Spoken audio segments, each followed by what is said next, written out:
দুর্গাপুজো মানেই দেবী দুর্গার আগমন, আর সেই আগমনের সূচনা হয় কুমারটুলির এই গলিতে। আমি এখন দাঁড়িয়ে আছি কুমারটুলির সেই গলিতে, যেখানে যেই এলাকা মৃৎশিল্পীদের কাছে দুর্গোৎসবের সময় হয়ে ওঠে মৃৎশিল্পীদের প্রাণ কেন্দ্র। তো আমি এখানে এসেছি এবং কথা বলে নেব ইন্দ্রজিৎ পালের সাথে।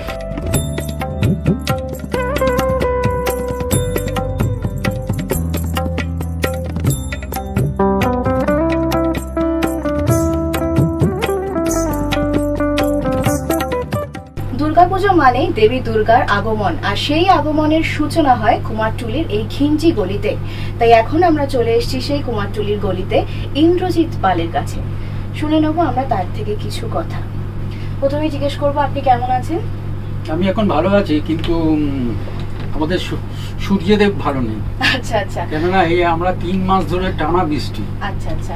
হ্যাঁ, এখন তো বৃষ্টির পরিমাণটা প্রচন্ড বেড়ে যাচ্ছে, আমাদের খুব তার জন্য অসুবিধা হচ্ছে। আপনাদের কাজের তো প্রচন্ড পরিমাণে ব্যাহত হচ্ছে। ব্যাহত তো হচ্ছে, তারপরে জল ফল কাদা ফাদা গুলো না আবার ঠাকুরে লেগে যাচ্ছে। সব ঘরে আবার 3টে-4টে করে পাখা চলছে, ডে নাইট চলছে, সেইভাবে শোকাতে হচ্ছে। মানে কি, মানে কাজেরও ক্ষতি হয়। কেন এই ঘর থেকে ওই ঘরে যাবে, যখন মুষলধারে বৃষ্টি হচ্ছে যাবে কি করে?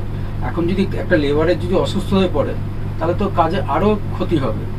যার জন্য ওই সূর্যদেবটাকে ডাকছি অন্তত এখন থেকে পুজো পর্যন্ত যে বৃষ্টিটা না হয়। সেটাই। প্রত্যেক বছরই 20 থেকে 25% র মেটেরিয়ালসের দাম বাড়ে, কিন্তু সেই অনুপাতে বারোরে কিন্তু ঠাকুরের দাম বাড়াচ্ছে না। কেননা গত বছরের যেই রেট সেই রেটই দিতে চাইছে, বাড়ালে 5,000 টাকার বেশি বাড়াতে চাইছে না। থার্মোকল কোনো সময় ওটাকে কোনো সময় ডাস্ট হবে না। আমি যদি কোনো মানে গর্তের মধ্যে পুঁতে রাখি, আমি 10 বছর পরে দেখবো থার্মোকলটা একভাবেই আছে। মানে থার্মোকল এমন কেমিক্যাল দিয়ে তৈরি করা হয়, কিন্তু আবার থার্মোকল না হলে পরে আবার ঠাকুরের সৌন্দর্য বাড়বে না। এই যে টোপর মুকুট বলো, এই যে থাকাইগুলো বলো, থার্মোকল ছাড়া কী দিয়ে হবে? তো সুতরাং আমাদের কাছেও এসছিল, এখন এটা নিয়ে কোনো ব্যাপার না, এই বছর তো চলুক। এই বছর মনে হচ্ছে সরকার থেকে কোনো আটকাবে না, যেহেতু হয়ে গেছে আর পুজো বেশি দিন নেই, এখন কিছু করার নেই। তাতে দুর্গাপুজো বন্ধ হয়ে যাবে। থার্মোকল বন্ধ হয়ে গেলে আমার তো দুর্গাপুজো বন্ধ, সব পুজোই বন্ধ। থার্মোকল ছাড়া তো কোনো গহনাই হবে না। নেক্সট ইয়ার চিন্তা করবে সরকার কি দিয়ে। তারপরে আমাদের এটা সমস্যা হচ্ছে, আমাদের না, এটা সমস্যা হচ্ছে যারা গয়না বানায়। আমাদের সমস্যা তো কিছুই নেই, আমরা মাটির জিনিস তৈরি করছি, রং তৈরি করছি, এটার মধ্যে কোনো পলিউশন নেই। কেন সীসামুক্ত রং আমাদের, আমরা যে এখন যে সবগুলো ইউজ করছি। আর গঙ্গার মাটি, ওটা তো কোনো ব্যাপারই না, ওটা মানে যেখান থেকে তুলে আনা হয় আবার সেখানে গিয়েই পড়ে। মানে এটা হচ্ছে ভাঙা গড়া খেলা। একদিকে যখন গড়ছি, একদিকে যখন বিসর্জন হয়ে যাচ্ছে মাটিটা সেই জায়গায় পড়ে যাচ্ছে। আর রঙের কথা বলতে গেলে ওগুলো হচ্ছে সীসামুক্ত রং, তাতে তো মানে সেই রকম জিনিসটা নেই যে এফেক্ট করবে দূষণের জন্যে। ওটার জন্য সব ঠিক আছে, কিন্তু মেনলি যে থার্মোকলের ব্যাপারটা হচ্ছে, সেটা সাবস্টিটিউট যদি কিছু বেরোবে নিশ্চয়ই। এই বছর তো কিছু হবে না, তো নেক্সট ইয়ার দেখা যাবে কি হয়। ওটা সবই আছে, তার মধ্যে সবচেয়ে মধ্যে বেস্ট বড় হচ্ছে ওটা। আচ্ছা। তারপর একটা বিশ্ব বাংলার সামনে যায়, ক্লাবের নামটা মানে অক্ষরের লেখা, তো HPD কীরকম একটা লেখা আছে মনেও নেই। তো ওখানে একটা ঠাকুর যাচ্ছে, ওটাও বড় পুজো। তারপর আরেকটা যাচ্ছে পি স্টার বলে একটা ক্লাবের নাম, আবাসনের নাম। ওখানে সব আবাসন, ক্লাব বলে কিছু নেই।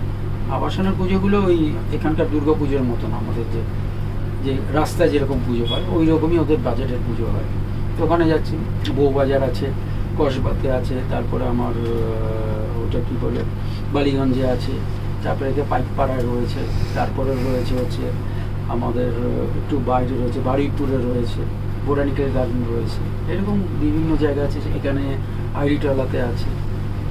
দুর্গাপুজো তো চলেই এসছে, তো প্রস্তুতিও সেরকম জোর কদমে চলছে। একদম জোর কদমে চলছে। আজকে বোধহয় চতুর্থী, আজকে ডেটে, হ্যাঁ নেক্সট মান্থে আজকে ডেটে বোধহয় চতুর্থী।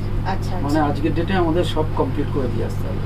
আমি আপনার পেছনেই দেখতে পাচ্ছি একটি দুর্গা মূর্তি, এটা কি আপনার নিজের হাতেই করা? এটা আমার নিজের হাতে করা। এটা এর বিশেষত্বটা কি আছে? এটা হচ্ছে 3D আই, মানে যখন অডিয়েন্স এই ঠাকুরটা দেখবে তখন মনে হবে যেন মায়ের চোখ দিয়ে একটা জ্যোতি বেরিয়ে আসছে।